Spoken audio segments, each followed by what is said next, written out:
Hi everyone, my name is Cameron Maynard. For this week's video journal, I will be discussing Chapter 5, which is called Social Media and the Social Brain. I thought this was another insightful chapter that, really made me think outside the box and become cognizant of things in the journalism world that I hadn't become cognizant of before. And, I think that can only help me become a better journalist. The chapter starts by discussing basics of neuroimaging before going on to talk about things such as reward value, sharing information on social media, processing social affirmation and approval, and the brain and social networks.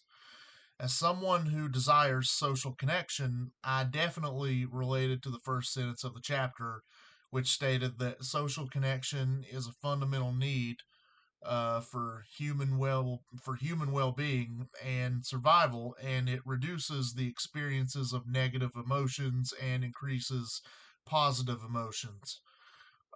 Aside from that, one thing that really stood out to me in the section of the chapter called "The Brain and Social Networks," it talked about how social networks are intrinsic to social media and that people are connected through things such as friending, messaging, liking, and following before going on to state that it can be integral in fostering well being.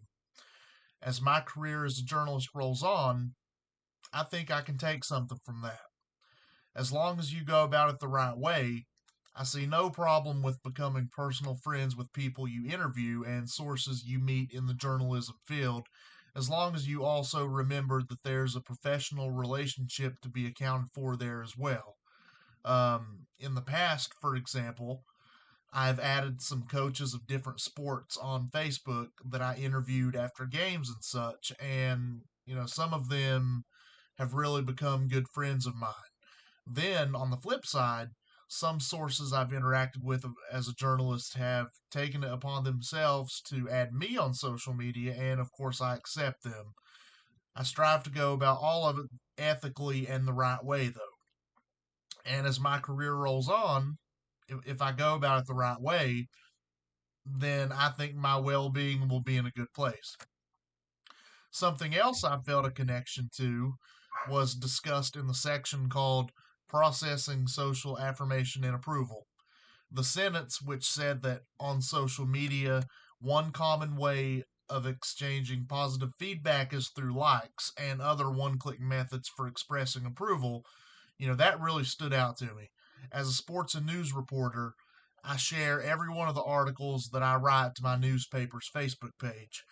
I'd be lying if I said I didn't enjoy seeing people click the like button when I share the stories because, that lets me know that I'm doing a good job and that people like my work.